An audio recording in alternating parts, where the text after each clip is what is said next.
Hello friends, नमस्कार विद्यार्थी मित्रांनो. मी अशोक गोळे सर आपल्या युट्यूब चॅनलवर तुमचं स्वागत करतो. मित्रांनो, आपण आपला जो 7th स्टँडर्डचा सायन्सचा चॅप्टर 12 आहे की ज्याचं नाव आपण पाहिलं होतं. काय नाव होतं त्याचं? The muscular system and digestive system in human beings. मानवी शरीरातील स्नायू संस्था आणि पचन संस्था.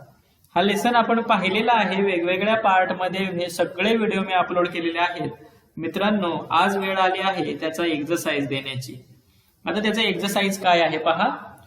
त्यातील पहिला क्वेश्चन पाहूया. Fill in the blanks. And the question number 1 is the process of digestion starts from the mouth. म्हणजे पचनाची जी क्रिया आहे डायजेशनची ती कुठे सुरू होते? माउथ मध्ये, म्हणजे तोंडामध्ये सुरू होते, तोंडापासून. त्यानंतर आहे आयलिड्स हॅव व्हॉलंटरी मसल्स. आयलिड्स ज्या असतात आपल्या पापण्या, त्यांचे जे स्नायू आहेत ते ऐच्छिक स्नायू आहेत. आपण आपल्या ज्या डोळ्यांच्या पापण्या आहेत त्या आपल्या मर्जीप्रमाणे उघड्या करू शकतो, बंद करू शकतो, हे की नाही? म्हणून ते व्हॉलंटरी मसल्स आहेत. Question number 3 is dash is not a functions of the muscular system. तर या ठिकाणी मित्रांनो, production of blood cells is not a function of muscular system. स्नायू संस्थेचं काम रक्तपेशींची निर्मिती करणे हे नाही आहे. मित्रांनो, तुम्हाला टेक्स्टबुक मध्ये या ठिकाणी ऑप्शन दिलेले आहेत. 2 ऑप्शन आहेत, त्याच्यातून एक निवडायचं आहे. तर question number 4 is muscles of the heart. या ठिकाणी हर्ट पाहिजे होतं. Muscles of the heart are cardiac muscles. हृदयाचे जे स्नायू आहेत त्याला हृदय स्नायू असं म्हणतात. Muscles of the heart, the नंतर हर्ट आहे या ठिकाणी. Muscles of the heart are cardiac muscles. त्यानंतर क्वेश्चन नंबर 5 आहे pushing forward the food that has been chew is the function of oesophagus. जे अन्न चावलं गेलं आहे ते पुढे ढकलणं ते कोणाचं काम आहे? एसोफेगस म्हणजे ग्रासिकेचं काम आहे. ते जठरापर्यंत पोहोचवलं जातं ग्रासिकेमार्फत. The next question is find the match for me. म्हणजे माझी जोडी लावा. तर कार्डियक मसल्स त्याची पेअर मी या ठिकाणी आन्सर लिहिलेले आहे direct. Cardiac muscles we never feel tired. हृदयाचे जे स्नायू असतात ते कधीच थकत नाहीत. आपल्या जन्मापासून ते मृत्यूपर्यंत चालूच असतात. Dash are brought about by muscles. पहा, स्नायूद्वारे काय केलं जातं? चुविंग मुवमेंट ऑफ जॉज, म्हणजे जबड्याची हालचाल केली जाते. त्यानंतर आहे question number 3 pepsin enzyme of gastric juice. जे पेप्सिन आहे ना ते आपल्या जठर रसामधलं विकर आहे, पेप्सिन. पुढे क्वेश्चन नंबर 4 आहे cramps uncontrolled and painful contraction of muscles. म्हणजे जे क्रॅम्प्स आहेत किंवा आपण ज्याला काय म्हणतो, पायामध्ये पेटके येणे किंवा पायामध्ये गोळे येणे की त्याला क्रॅम्प असं म्हटलं जातं. तर ती काय असते? Uncontrolled and painful contraction of muscles. अनियंत्रित कॉन्ट्रॅक्शन झालेलं असतं मसलचं आपोआप. त्यानंतर मित्रांनो पुढे आहे स्केलेटल मसल्स. स्केलेटल मसल जे असतात मित्रांनो, they always functions in pairs.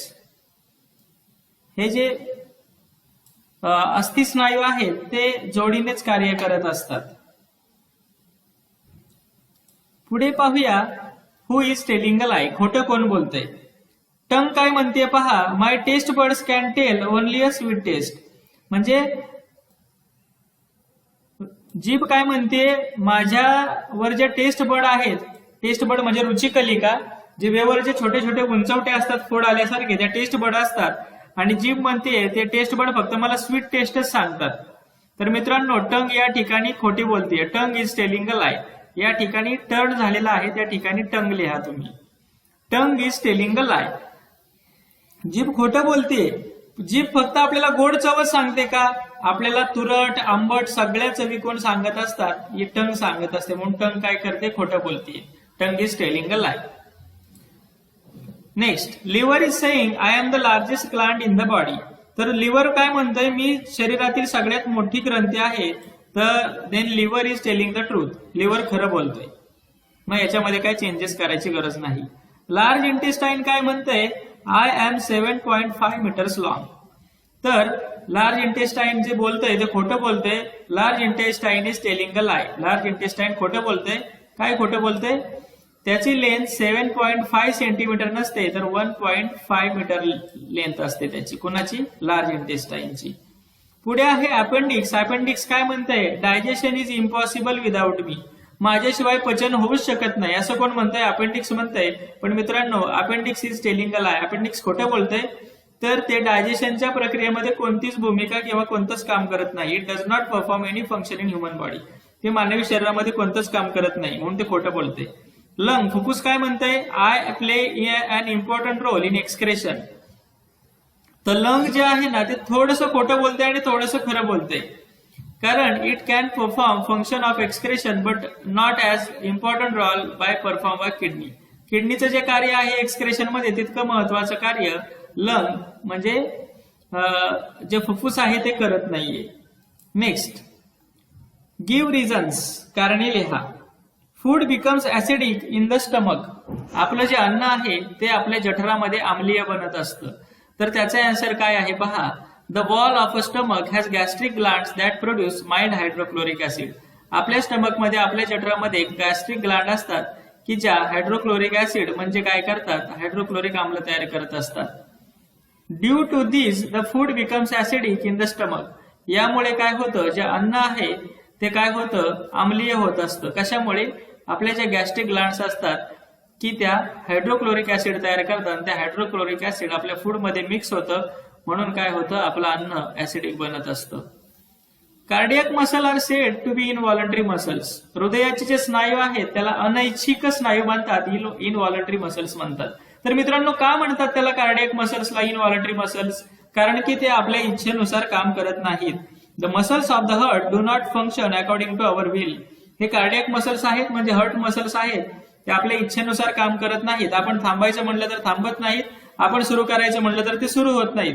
ते आपल्या स्वतःच्या मर्जीप्रमाणे काम करतात. ते त्यांच्या मर्जीप्रमाणे काम करतात, आपल्या मर्जीप्रमाणे काम करत नाहीत. ते continuously throughout the lifetime by involuntary smooth muscles.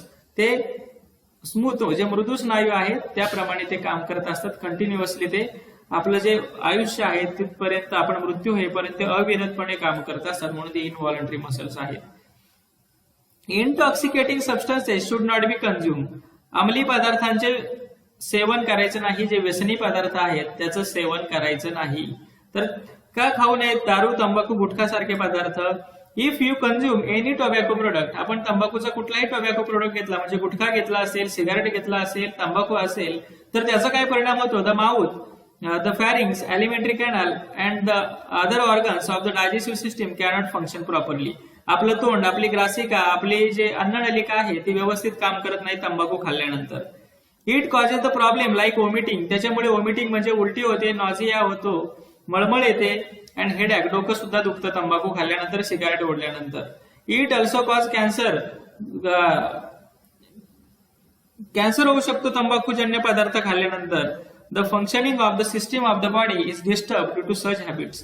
अशा सवयी लागल्या तर आपल्या जे सिस्टीम आहेत शरीरातल्या, म्हणजे सगळ्या सिस्टीम आहेत त्या डिस्टर्ब होतात, त्या योग्य काम करत नाहीत. Therefore intoxicating substances should not be consume. म्हणून आपण असे अंमली पदार्थ खाऊ नयेत. पुढे आहे question number 4. Your muscle should be strong and efficient. आपले जे स्नायू आहेत ते कार्यक्षम पाहिजेत आणि मजबूत पाहिजेत. का मजबूत पाहिजेत? Our daily activities cannot be done without the help of the muscles. आपली जी दैनंदिन कामं आहेत ना, चालणं असेल, उठणं असेल, बसणं असेल, जेवण असेल, ते मसल शिवाय होऊ शकत नाही. मसल जर का आपले स्ट्रॉंग नसतील, एफिशियंट नसतील, तर आपण खाऊ शकत नाही, जेवू शकत नाही, झोपू शकत नाही. If your muscles are not healthy and efficient then we have faced a painful life.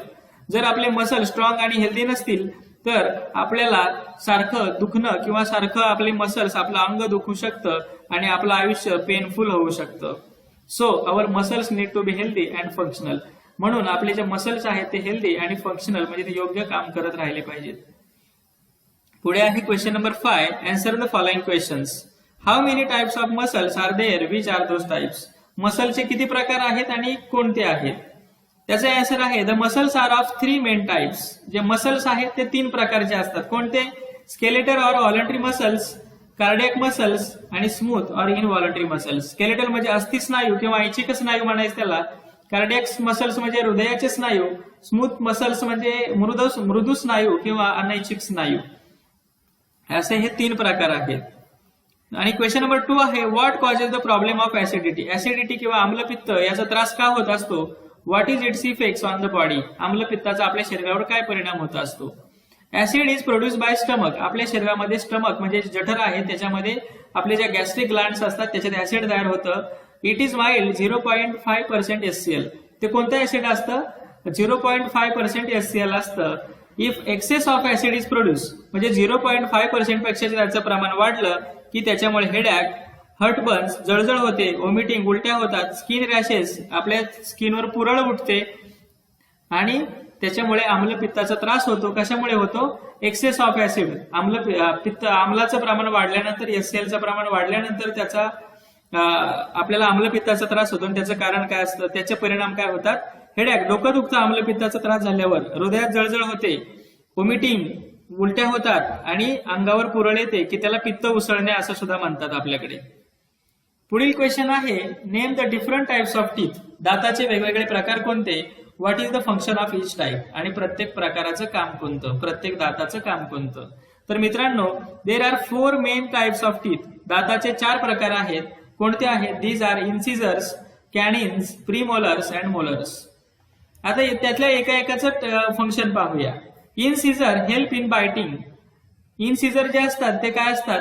Biting म्हणजे चावण्याचं काम करतात. Breaking something into a piece, अन्नाचे तुकडे करण्याचं काम करतात. ऑर पिलिंग, साल किंवा सोलण्याचं काम करत असतात. Canines are developed in carnivorous animals. हे फाडण्याचं काम करत असतात कॅनिन्स. CANINES असतं. या ठिकाणी कॅनिंग झालेलं आहे माझ्याकडून चुकून. त्या ठिकाणी काय लिहायचं आहे आपल्याला? कॅनिन्स लिहायचं आहे. They are use for killing the prey. एखादा भक्ष्य जे वाघ असेल, सिंह असेल, त्याच्यामध्ये कॅनाइन्स डेव्हलप झालेले असतात. आणि जे प्री मोलर्स आणि मोलर्स असतात म्हणजे ज्याला दाढा आणि उपदाढा म्हणतो, तर त्याचं काय होतं? काम काय असतं? Chewing and grinding the food. अन्न बारीक करणं आणि चावणं हे दाढांचं आणि उपदाढांचं काम असतं. मित्रांनो, अशा पद्धतीने हा एक्सरसाइज होता, तो तुमच्या नोटबुक मध्ये लिहा. आणि असेच नवनवीन व्हिडिओ पाहण्यासाठी हे चॅनल सबस्क्राईब करा आणि तुमच्या मित्रांना सुद्धा या लिंक शेअर करा. थँक्यू.